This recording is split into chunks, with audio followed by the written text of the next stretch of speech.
Você já parou para pensar por que a câmera sempre aparece na hora certa? Na hora do choro, na hora da briga, na hora que a pessoa mais se expõe. Parece acaso, né? Não é. Esses programas não são entretenimento. Eles são experimentos e você é a cobaia. Hoje eu vou te mostrar o que acontece nos bastidores dos maiores reality shows do mundo. O que eles nunca quiseram que você soubesse. O que os próprios participantes descobriram tarde demais. E antes que você pense, isso é teoria da conspiração, espera o terceiro caso e a gente conversa. Reality show. A palavra já entrega tudo. Realidade. Mas que realidade é essa exatamente? Desde os anos 2000, bilhões de pessoas assistem estranhos sendo filmados 24 horas por dia. Vivendo em casas controladas, comendo o que mandam, dormindo onde ordenam e brigando, muitas vezes sem entender bem o porquê. O que a maioria das pessoas não sabe é que isso tem um nome dentro da psicologia. Chama-se ambiente controlado de comportamento humano. E não foi inventado pela televisão, foi inventado dentro de laboratório. Bom, nos anos 60, 70, psicólogos começaram a testar o que acontece com os seres humanos quando você tira o controle deles. Quando você coloca regras arbitrárias. Quando você cria pressão social artificial. Quando você transforma qualquer comportamento, até o mais primitivo, em espetáculo. E os resultados foram perturbadores. E décadas depois, alguém teve a ideia de fazer isso na televisão. Com milhões assistindo, aplaudindo, votando. Mas fica aqui, porque agora você vai ver a forma como vai mudar o jeito em que você assiste a TV para sempre. Vamos começar pelo começo. 1971, Universidade de Stanford, Califórnia. Um professor de psicologia chamado Philip Zimbardo, talvez não seja assim que se pronuncia, mas ele faz algo que nenhum comitê de ética aprovaria hoje. Ele pega 24 estudantes saudáveis e equilibrados, sem histórico algum de violência. Divide entre dois grupos aleatórios. Um grupo vira guarda e o outro vira prisioneiro.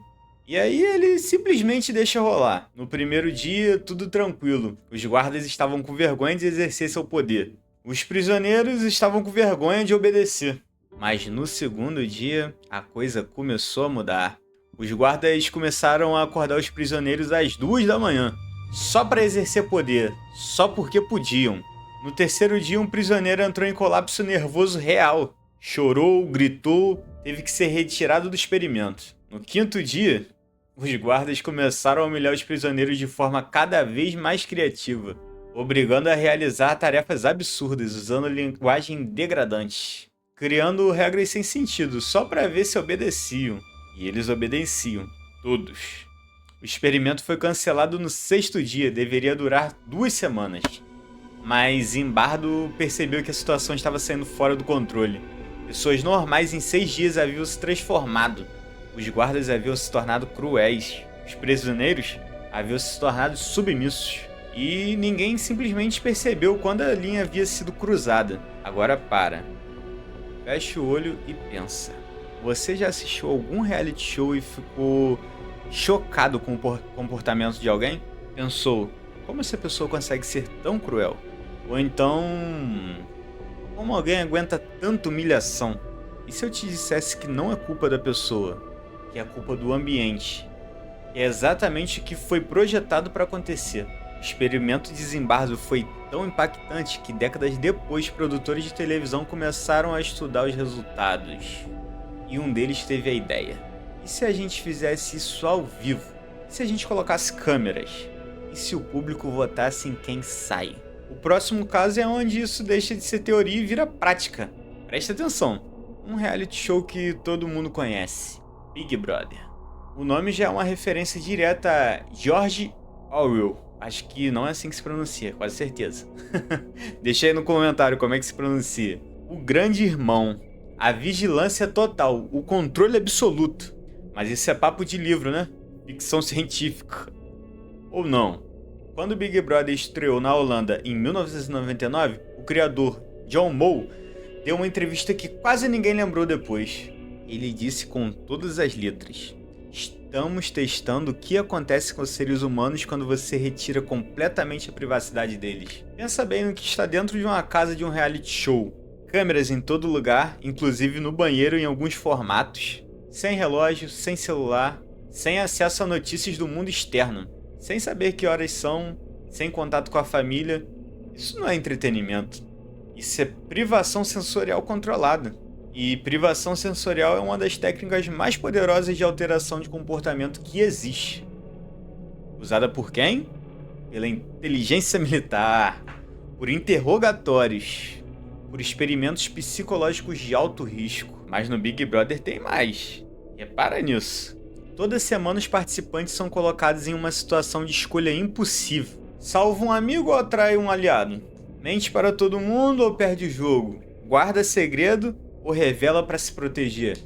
Esses não são desafios de jogos. Esses são dilemas éticos controlados. São a mesma estrutura de experimentos usados décadas atrás para medir a moralidade humana sob pressão. E o resultado é sempre o mesmo. As pessoas fazem coisas que nunca imaginaram que faria. Psicólogos que estudaram ex-participantes de reality shows documentaram algo inquietante. Muitos relatam que ao sair do programa, demora semanas e às vezes meses para conseguir dormir normalmente, para conseguir ficar sozinho sem sentir ansiedade, para conseguir tomar decisões simples sem olhar em volta para ver se tem alguém julgando.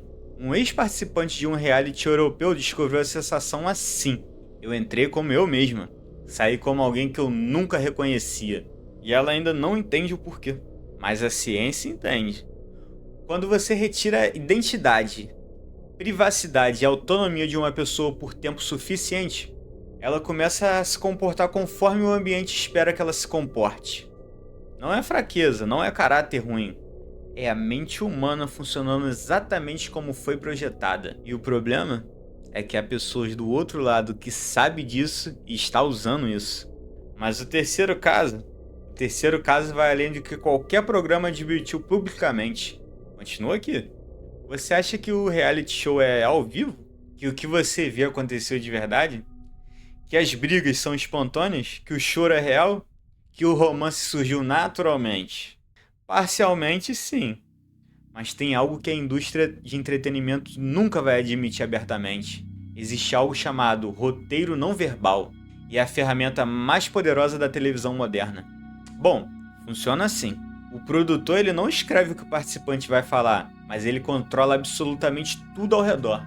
Ele controla quem dorme mal, quem come pouco, quem recebe uma carta da família e quem não recebe, quem é chamado no confessionário depois de uma situação tensa, e o que o produtor sussurra no ouvido dessa pessoa antes dela sair. Ex-produtores de programa como Survival, Love's Land e o próprio Big Brother deram depoimentos, alguns anônimos, descrevendo práticas que nunca foram a público. Olha o que um deles disse: nunca dizemos ao participante o que fazer, apenas criávamos condições para que ele fizesse o que queríamos. Lembra do experimento do Zimbardo? Exatamente isso. Mas o mais perturbador não é o que fizeram durante o programa, é o que fazem antes. O processo de seleção dos participantes é meticuloso. Semanas de entrevistas, testes psicológicos, análise de comportamento em grupo, e o que eles procuram não é equilíbrio, é desequilíbrio estratégico.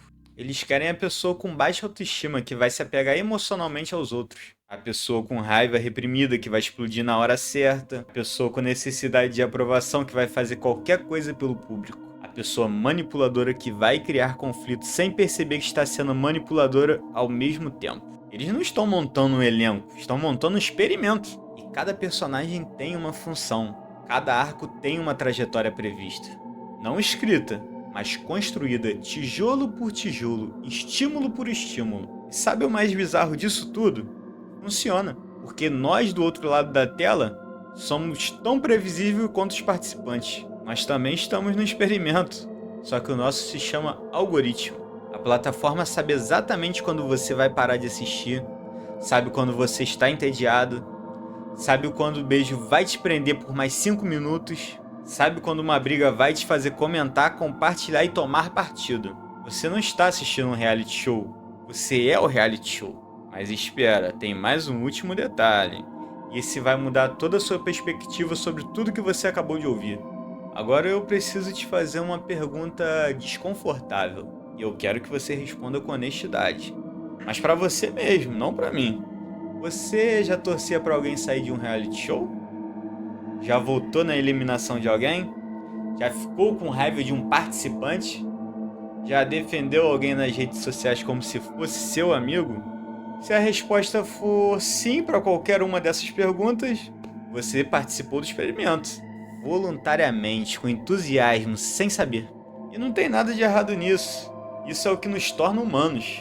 A capacidade de sentir empatia mesmo por estranhos, de nos importar com histórias que não são nossas, de torcer, de odiar, de amar, mesmo pela tela.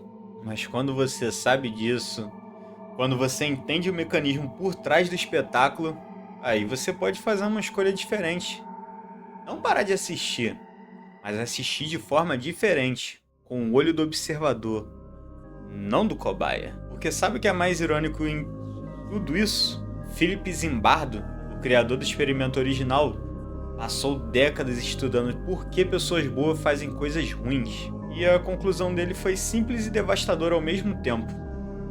Não existe pessoas ruins, existe situação ruim. Situação é o que sistemas de poder mais sabem criar. Reality show, algoritmo, câmera, tudo situação, tudo projetado, tudo experimento. Lembra no começo quando eu disse que você deveria prestar atenção? Que tinha algo que eles não queriam que você soubesse? Agora você sabe. E o que você faz com isso é a única parte do experimento que eles não conseguem controlar. O seu pensamento. Então já me faz um favor. Comenta aqui qual foi o momento que mais te impactou. O experimento de Stanford? A forma como os produtores montam o elenco? Ou quando eu disse que você também faz parte do experimento? E já manda esse vídeo para aquela pessoa que sempre te chama quando tá passando um reality na TV. Porque depois disso, ela nunca vai assistir do mesmo jeito. E agora me diz, você ainda acha que é só entretenimento? Já se inscreve aí no canal, deixa essa curtida e tamo junto.